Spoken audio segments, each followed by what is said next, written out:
এই ভিডিওতে আমরা দেখব কিভাবে ভেরিয়েবল প্রোডাক্ট অ্যাড করতে হয়। বিভিন্ন ভেরিয়েন্ট যদি থাকে আপনার প্রোডাক্টের তাহলে কিভাবে অ্যাড করবেন। যেমন ধরেন আমি এখন একটা প্রোডাক্ট অ্যাড করতে চাচ্ছি, সেটা হচ্ছে পাওয়ার ব্যাংকের একটা প্রোডাক্ট অ্যাড করব, যেটার আমার তিনটা ভেরিয়েন্ট হতে পারে। দুইটা ভেরিয়েন্ট হতে পারে, যে 10,000 এমএইচ এবং 20,000 এমএইচ, এবং দুইটা কালারও হতে পারে। সো আমরা সেটাকে চিন্তা করে আমরা চলুন আমরা সেই প্রোডাক্ট অ্যাড করি। সো প্রোডাক্ট অ্যাড করার জন্য প্রথমে আমাদেরকে চলে যেতে হবে অ্যাড নিউ প্রোডাক্টের মধ্যে, প্রোডাক্টস ট্যাবের মধ্যে। এরপরে আমাদেরকে ভেরিয়েবলের জন্য ভেরিয়েবল প্রোডাক্ট অ্যাড করতে হবে। এরপরে আমরা একটু জেনে রাখি, প্রোডাক্ট যেহেতু আমরা প্রোডাক্ট অ্যাট্রিবিউট দিয়ে বানাতে হবে, কজ এটা যেহেতু ভেরিয়েবল প্রোডাক্ট। সো আমরা চাচ্ছিলাম পাওয়ার ক্যাপাসিটি দিয়ে একটি অ্যাট্রিবিউট থাকবে, যেটাতে আমরা 10,000 এমএইচ এরকম দিব। যেহেতু এখানে আমাদের স্টোরেজ রয়েছে, ওরকম আমরা একটা পাওয়ার দিয়ে একটা অ্যাট্রিবিউট তৈরি করতে চাচ্ছি, যেখানে আমরা 10,000 এমএইচ, 20,000 এমএইচ এই জিনিসগুলো রাখতে পারবো। তার কারণে আমরা প্রোডাক্ট অ্যাড করার আগেই আমরা আমাদের অ্যাট্রিবিউট অ্যাড করে আসি। সো আমরা প্রথমেই এসে আমরা পাওয়ার দিয়ে দিলাম, পাওয়ার দিয়ে পাওয়ারের মধ্যে আমরা 10,000 এমএইচ এভাবেই হয়তো লিখে, আমি শিওর না, 20,000 এমএইচ, অথবা এইভাবে লিখে, আমি শিওর না। যাই হোক, আমরা আমাদের মতো করে অ্যাড করছি আর কি আপাতত। সো আমাদের অ্যাট্রিবিউট কিন্তু অ্যাড করা হয়ে গিয়েছে। এবার আমরা অ্যাড নিউ প্রোডাক্টে চলে যেতে পারি।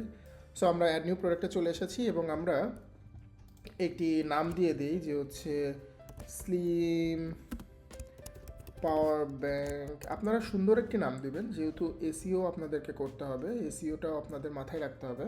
সো আপনারা সুন্দরভাবে এই নামটা দিবেন। আমি একটা ডেসক্রিপশন দিয়ে দিচ্ছি, power bank for your daily life.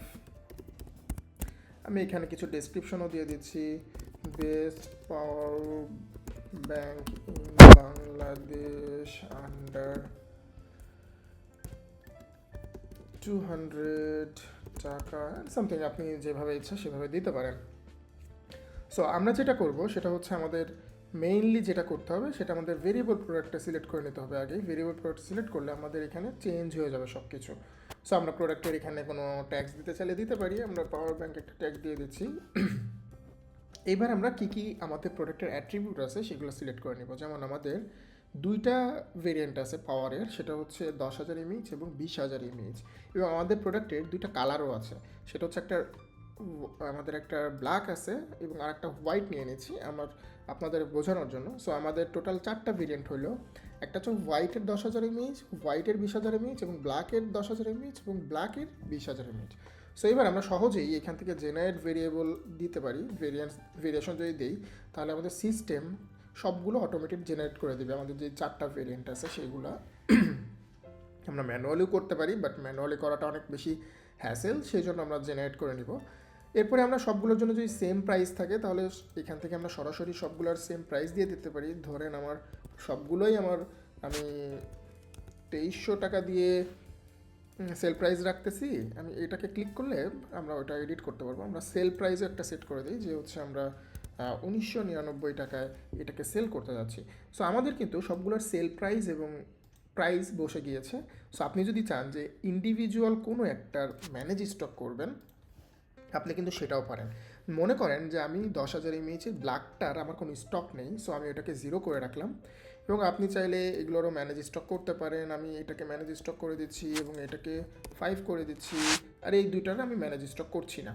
আমি আপাতত তাহলে হোয়াইটের 10,000 এমএইচকে ম্যানেজ স্টক করছি এবং ব্ল্যাকের 10,000 এমএইচকে ম্যানেজ স্টক করছি, কিন্তু স্টকে আমার কোনো কিছু নেই। সো এইভাবে আপনি সবগুলো আপনার ইনফরমেশন দিয়ে আপনার লেন্থ উইথ যদি চেঞ্জ হয় তাহলে সেগুলো দিতে পারেন, দিয়ে আপনি আপডেট করে দিবেন। এইবার আমরা প্রোডাক্টের ছবি চুজ করব। আমি প্রোডাক্টের কিছু ছবি আগে থেকে এনে রেখেছি, সো আমি সেই ছবিগুলো আমরা একটু দিয়ে দিব। আমি এটাকে মেইন ছবি দিয়ে দিচ্ছি, এবং আমি সাথে সাথে প্রোডাক্টের কিছু গ্যালারিও বানিয়ে ফেলতেছি। ঠিক আছে, আমরা এটাকে দিয়েছিলাম মেইনে, সো আমরা এই দুইটাকে গ্যালারিতে দিয়ে দিচ্ছি। দেখতে পাচ্ছেন আমরা গ্যালারিও অ্যাড করে ফেলেছি। এবার আমরা এখান থেকে পাওয়ার ব্যাংকটা সিলেক্ট করে দিচ্ছি, যেহেতু আমাদের পাওয়ার ব্যাংক সেই জন্য। সো এই তো হয়ে গেল আমাদের কিন্তু প্রত্যেকটা ইনফরমেশন দেওয়া। আমরা এবার সহজেই পাবলিশ প্রোডাক্টে দিলেই কিন্তু আমাদের প্রোডাক্টটা পাবলিশড হয়ে যাবে। সো দেখতে পাচ্ছেন আমাদের প্রোডাক্টটা কিন্তু পাবলিশড হয়ে গিয়েছে। আমরা যদি প্রোডাক্ট লিস্টে যাই, আমরা কিন্তু প্রোডাক্ট লিস্টে প্রোডাক্টটাও দেখতে পাচ্ছি। এবার সরাসরি আমরা স্টোরে চলে যাব, একটু স্টোরে গিয়ে দেখি যে আমাদের প্রোডাক্টটা আসছে কিনা। দেখতে পাচ্ছেন আমাদের পাওয়ার ব্যাঙ্কটা কিন্তু চলে এসেছে। সো আমরা পাওয়ার ব্যাঙ্কটা একটু দেখি আসলে কী আছে এখানে।